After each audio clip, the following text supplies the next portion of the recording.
Hello Gemini, Sun and Rising and Venus signs. Kamusta kayo? Sana po'y nasa mabuti kayong kalagayan. Welcome back po sa Star Tarot. At kung bago kayo rito, welcome din po kayo. Please subscribe, like, share my videos, and leave me a comment kung nag-resonate po kayo. Thank you. So, tignan natin kung ano mga messages ni Gemini. We have awareness. Pay attention to the subtleties. Look with new eyes. There are signs and omens everywhere. Gemini. So, be on the lookout for that, no? Kasi maaari na marami kayong marireceive sa ngayon ng mga signs and omens at those are guidance sa'yo ng divine universe.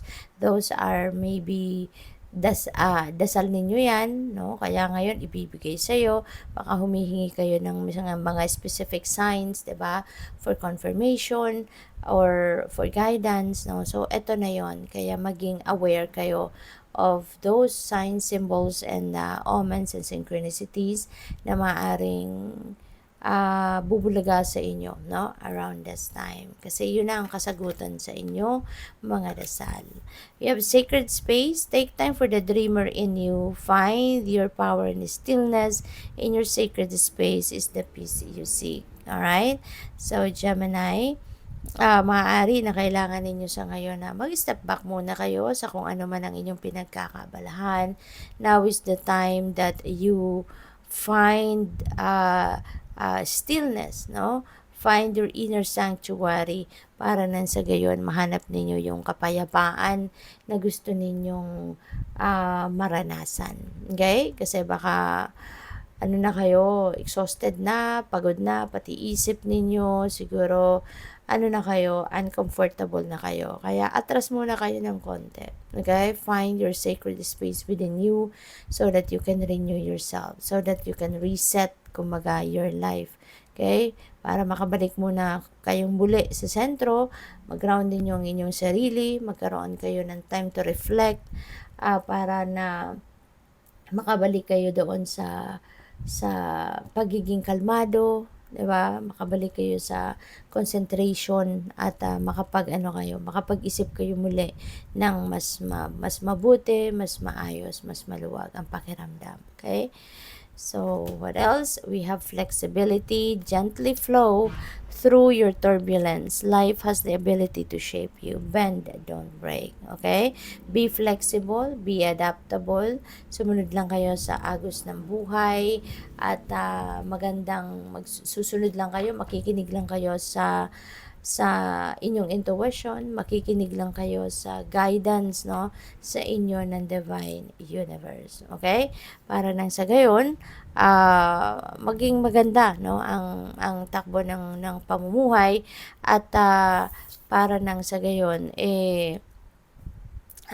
kapag kayo ay flexible, so magiging ang tawag dito, mas makakapagpakinig kayo sa divine guidance sa inyo at magagabayan kayo nito kung saan kayo dapat mapunta.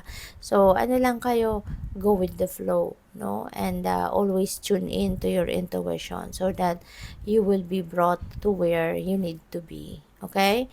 So, tignan natin kung ano pa. We have regeneration. Ayan. So, there is rebirth, no? There is a promise of a rebirth dito.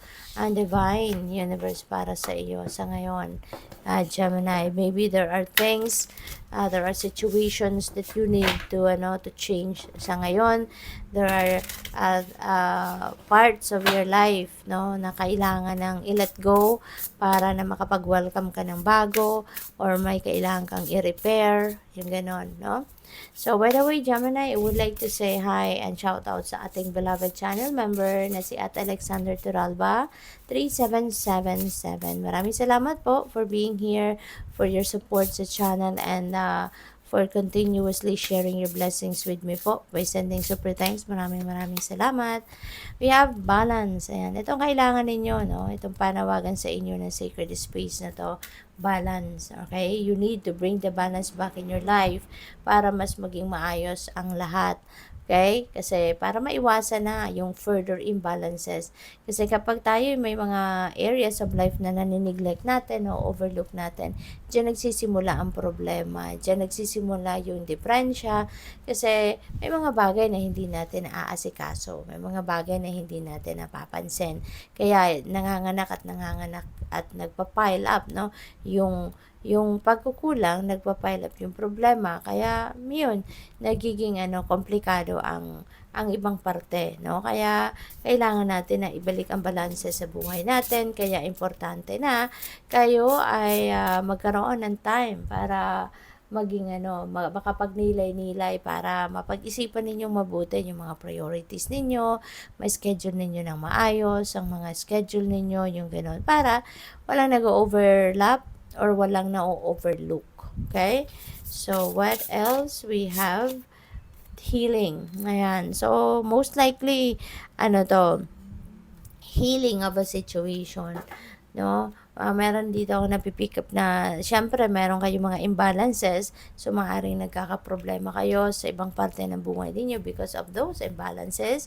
So, feeling ko dito that is going to receive healing. Matutulungan kayo dito ng universe, no, na mas maging maayos ang inyong sitwasyon, ma-fix ninyo kung ano man ang mga problema dyan. At, also, healing could also be in your mga physical ailments. Baka ang iba sa inyo rito mayroong mga nararamdaman, sigurong iba sa inyo sa little under the weather, or po pwedeng ang iba sa inyo may iniindang sakit, 'di ba? May mga physical ailments. So maaari din, no, na you will be receiving healing energy for that. Kaya po pwedeng magiging maayos na din ang inyong kalagayan sa ngayon from here on. So good luck po. Thank you for watching. Laban Light. Namaste.